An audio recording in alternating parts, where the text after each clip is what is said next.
If you look at world maritime history and you ask who the most successful navigators are and the most successful types of ships, very few people would give you the correct answer, which is the Polynesian seagoing canoe and Polynesian navigators. Ancient Polynesians as voyagers, well, they're the best.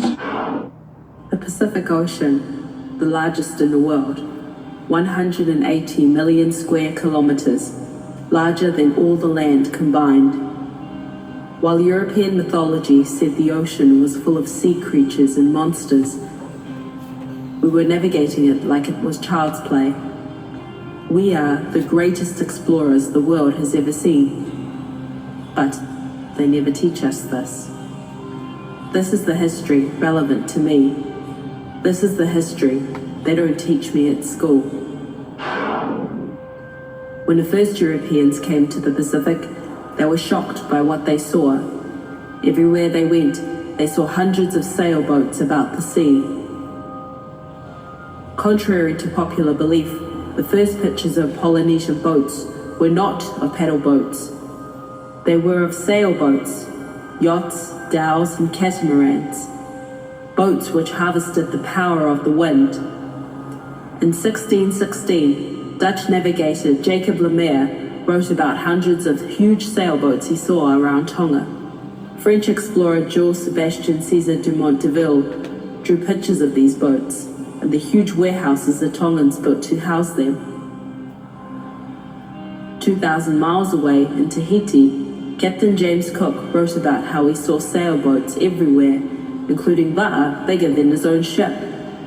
3,000 miles away in Hawaii, Cook encountered over hundreds of different sailboats as far as the eye could see.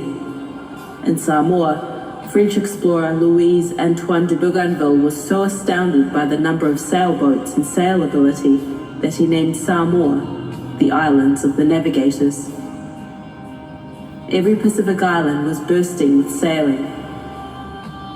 But despite the many different styles of sailboats we built, the Europeans recorded them all as simply canoes.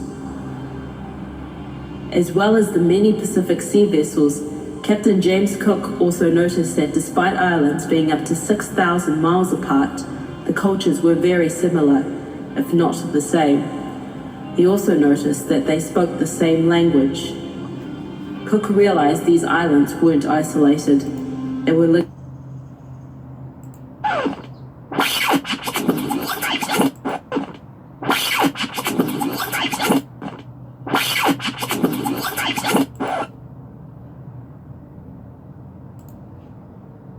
Cultures were very similar, if not the same. He also noticed that they spoke the same language. Cook realized these islands weren't isolated, they were linked together.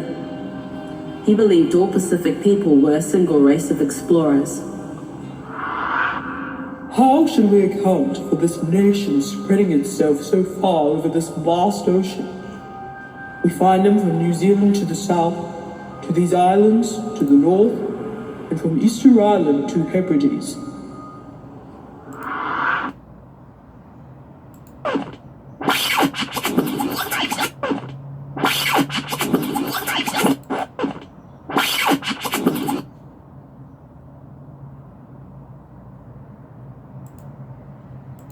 Spreading itself so far over this vast ocean. How should we account for this nation spreading itself so far over this vast ocean? We find them from New Zealand to the south, to these islands to the north, and from Easter Island to Hebrides. Tahitians, Maori, Hawaiians, Tongans, Niueans, Samoans, Fijians, Polynesians, Micronesians, Melanesians, all a single genius race of navigators. But this would cause problems for mainstream Europe. At this time in Europe, brown people were being sold and bought as slaves. How could Polynesians conquer the largest ocean in the world thousands of years before white people? How could they have the technology and brains to do that? Sailing and navigation required the advanced science, and dark-skinned people were supposed to be inferior. We were meant to be island savages.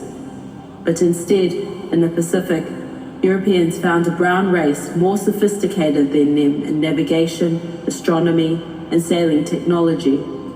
The idea of dark-skinned Polynesian people being the greatest navigators and greatest boat builders meant Europeans were not superior at all. This would have caused havoc in Europe if word of this got out. So, they kept it secret. And that's why, for centuries, you haven't studied any of this in school. We used to sail from Tonga to New Zealand, from Samoa to Hawaii, from Fiji to Rarotonga, like we were popping out down the road to the shop. We use the stars, the elements, science, wisdom, and intuition. We built technologically advanced boats from natural materials. Today's America's Cup boats are now in the style of Polynesian catamarans. Tonga Polynesian fine mats are not meant to be mats, they were used as sails. And as more and more studies and DNA tests are done, we've now learned that Polynesians were in America hundreds of years before Christopher Columbus. When you realize that Polynesians were capable of discovering these remote specks of land throughout the Pacific, how is it they could possibly miss these big islands of North and South America, these enormous land masses? I think we're absolutely sure that the Polynesians made it to South America before Columbus. I think the odds of that are in the 99.9999 range. It's almost flat Earth level to disbelieve that Polynesians made it to South America. I think it was other people who came before Columbus. We know it was Polynesian. They were moving eastward, and the only possible end for this exploration was the South American coastline. But they never tell us this. Our history does not begin with missionaries calling us savages. We were scientific navigators who built and sailed a wide array of technologically advanced vessels, and we were always on the move. Our history is that of genius, of science and courage. Who discovered New Zealand? Who discovered Australia? Who discovered America? We did. We are the greatest navigators the world has ever seen, and it is time for our history to be taught.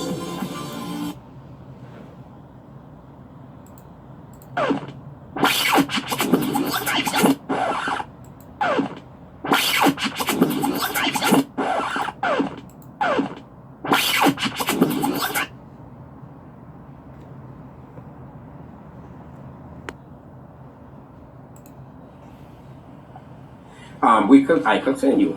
David, in his will, left 3,000 quintals of Indian gold to Solomon to assist in building the temple. And according to Josephus, it came from these lands. So Columbus not only found a lot of gold. This is the land of Ophir. The Bible says the gold is good. This is also the land of Havilah.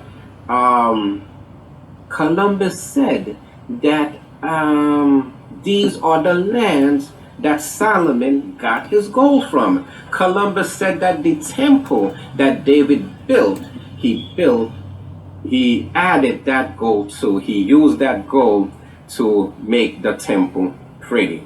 Columbus continues. Jerusalem and Mount Zion are to be rebuilt by the hands of Christians, as God has declared by the mouth of his prophet in the 14th Psalm.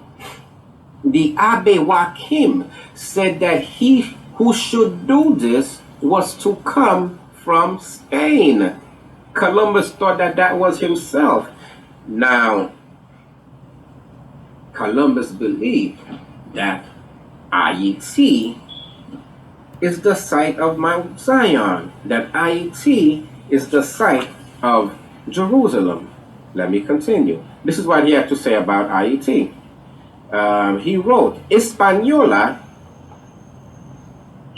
in Hispaniola, there are mountains of very great size and beauty.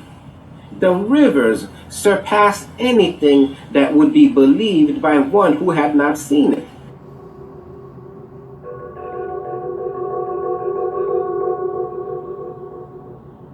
None of them, as I have already said, are possessed of any iron, neither have they weapons. They are very simple and honest and exceedingly liberal with all they have, none of them refusing anything he may possess when he is asked for it, but, on the contrary, inviting us to ask them. They exhibit great love toward all others in preference to themselves. They also give objects of great value for trifles, and content themselves with very little or nothing in return. Each of these islands has a great number of canoes. I saw some of these canoes that held as many as 78 rowers. In all these lands, there is no difference of physiognomy, of manners, or of language, but they all clearly understand each other. What Columbus said is that he found a nation of people living in peace. He found that all the islands of the Caribbean were one people. Those people are called the Taino. He said that these people have no iron and no weapons. That's why he felt so comfortable that conquering the Americas would be very, very easy. And he wrote that these people were living the way that our Father wants us to live today. He said they practice no kind of idolatry, but have a firm belief that all strength and power and indeed all good things are in heaven. These are the words of Columbus. These are the people, our fathers and our mothers, us who are living in all of the Americas today. This is what Columbus said about us. This is what he is saying about us. And these words about how we were living at the time, and also about how densely populated that the Americas was at the time. These words were echoed by Bartolomé de las Casas, by James Adair, by Elias Boudinot. All these men wrote what they saw and what they knew to be true at the time. And all of them wrote that there is no doubt in their minds that the nations in the Americas are children of Israel. They wrote that these nations all sing hallelujah, and these nations all live in the manner that the Hebrews, that the children of Jacob were living in the Bible, in the ancient days. And he said they even had cities of refuge, just like in the Bible. He said that they wear their garments with fringes, just like in the Bible. He said that they will not even bow themselves to anybody or any image. They practice no idolatry, just like the children of Israel were taught by Moses. And so it became very important to the Europeans to hide all of this from us, because they do not want you to fight for the land. They do not want you to know that you were here before they came. Sure, some of our brothers and sisters came along the coastline of Africa, but the numbers are small in comparison to the great majority of us who were here before the Europeans came. And now, we have been mixed, but we are mixed with our brothers. Now, you would expect that Haiti and the nation, the people that Columbus met in all of the islands that he was talking about, you would expect that if they are children of Jacob, that you would find some type of evidence in that, in their names, in the names of their cities, in the names of their rivers and of their mountains. And indeed, that is the case.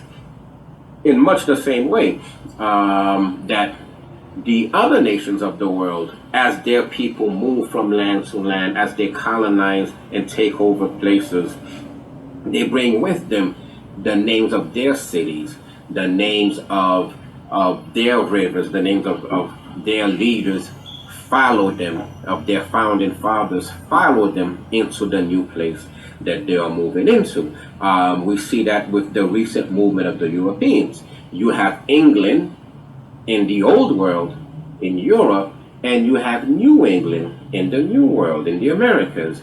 You have York in England, you have New York in the New World, in the Americas. The same way you have Judah and Israel, Ephraim, Joseph, and Manasseh in the old world, in ancient Israel. And as they move across the face of the globe, they would carry the names of their fathers and the names of their leaders and of their Father who is in heaven as well. And that's what we find in Haiti. That's what we find in the Taino people, who are the fathers of the people who are in Haiti today. And not just in Haiti, but also in Puerto Rico, in Cuba, in Trinidad, in Jamaica. We were all one people. What happened is that the Europeans went into the islands, and now Jamaica speaks English.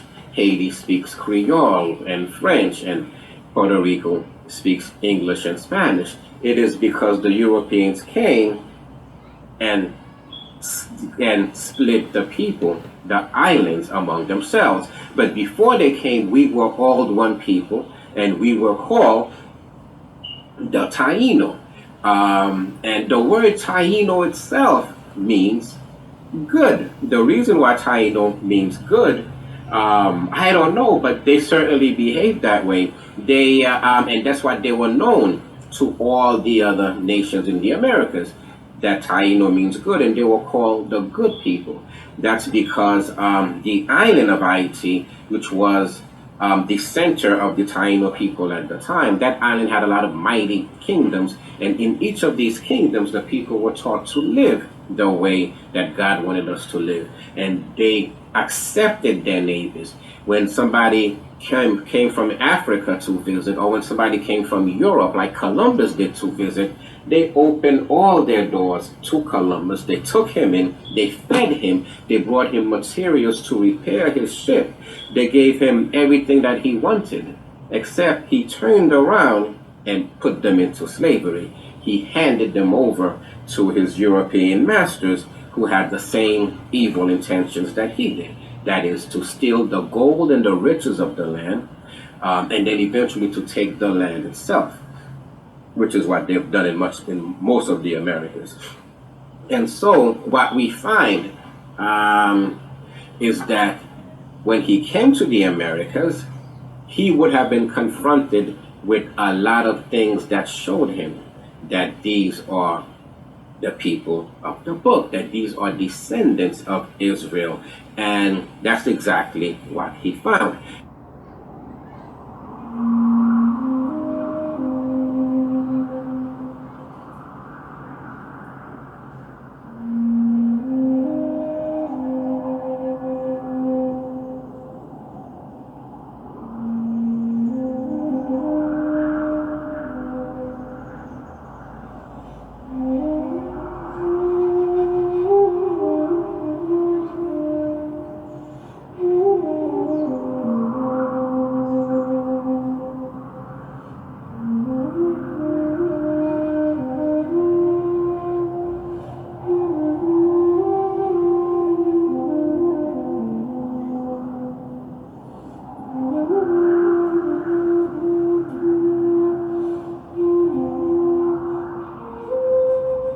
In 1860, David Wyrick, he's a guy who surveyed the Newark earthworks. He was digging into a mound near those earthworks, and he found a wooden coffin made of oak. They opened up the coffin and found a skeleton of a man holding a little box that was about 8.10 inches in size. The box had been cemented shut here. This, by the way, is sitting in Ohio. Well, he opened up the box and he found a little man inside, a little black stone. They took it to scholars, and they looked at it, The man seems to be carrying something, and there's writing here. At first, they couldn't recognize. The writing is, they thought in 1860, some sort of Hebrew. Well, finally, about 20 years later, they found some rabbis living in the area, and the rabbis looked at that.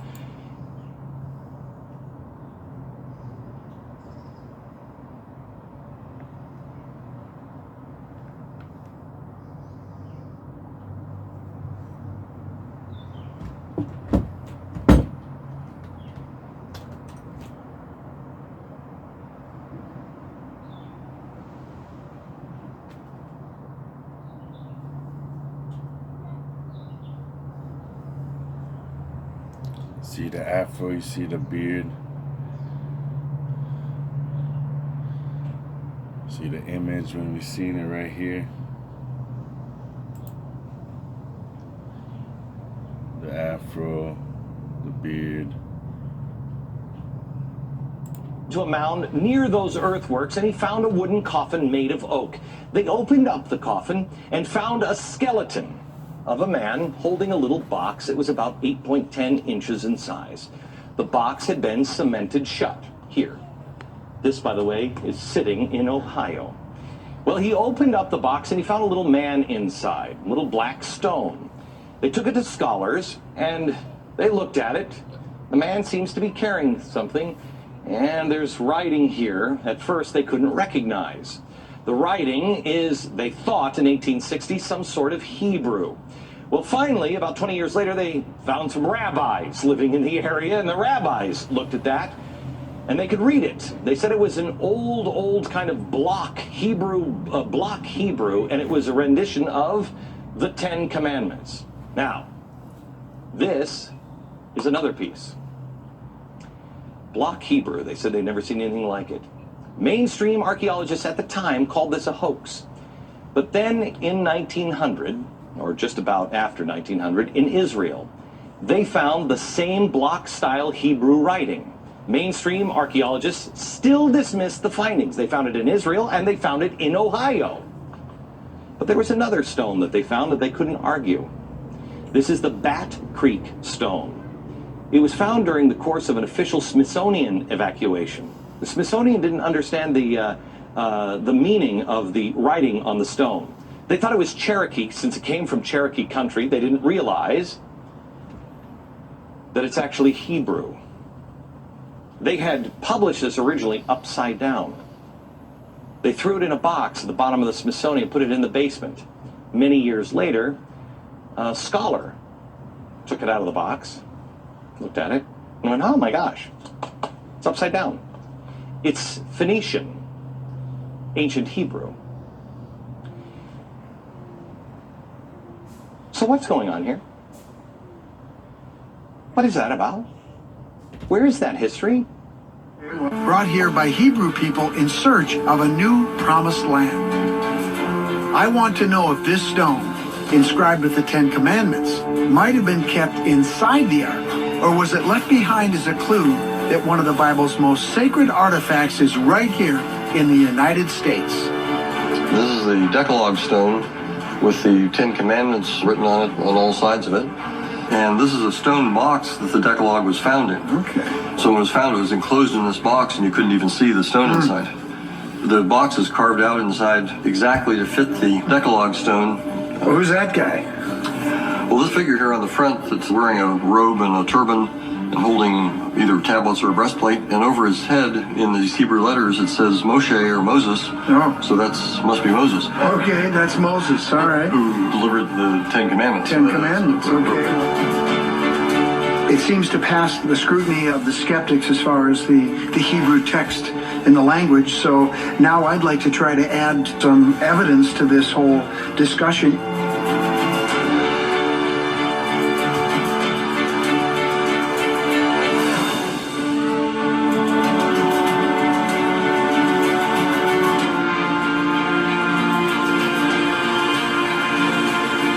This thing is polished after it was carved. It's scratched like I would expect. Well, it fits snug. So the box in itself took an awful lot of work. I mean, if it was really a forgery, you wouldn't go to all that much trouble to make a box for it. So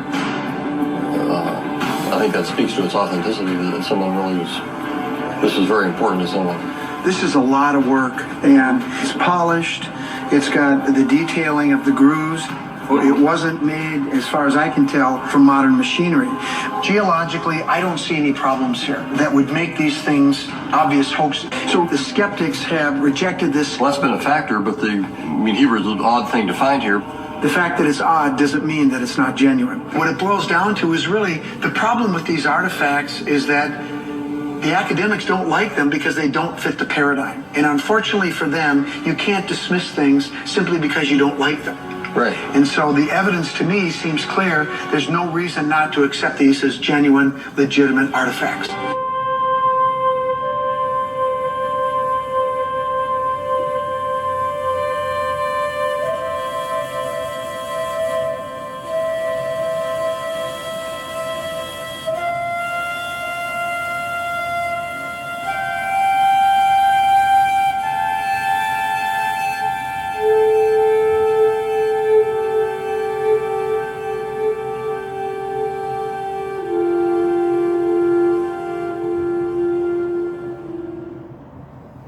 So I'm like you guys, I celebrate American history. All right, man, I had to give it up to Medicine Man. If you guys are not subscribed to Medicine Man, go and get it. All right. I want to say much aloha to the family out there. We're all gonna be together one day. But right now, we just gotta help each other, teach each other. Let's do this. Unity.